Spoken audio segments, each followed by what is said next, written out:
Équipe de France de football, blues. Cette Coupe du Monde m'apparaît comme formidable. Sans terreur d'arbitrage. Mais évidemment, le principal, c'est la France. Ah, c'est l'équipe de France, de football, bien sûr. Ah, professionnelle, compétitive, médiatisée. Ah, tout ce que j'adore dans le sport.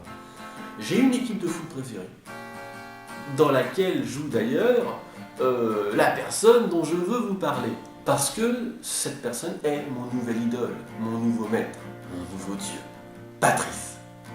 J'ai admiré son attitude positive et responsable pendant la Coupe du Monde. D'abord, la conférence de presse. Patrice, pensez-vous avoir encore une chance de vous qualifier?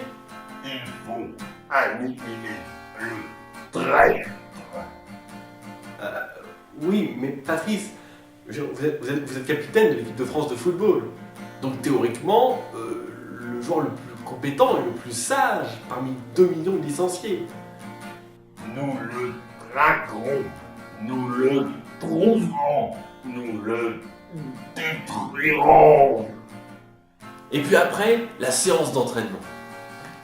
Alors c'est Robert, c'est le préparateur physique, bon Robert, il dit tiens, si on s'entraînait.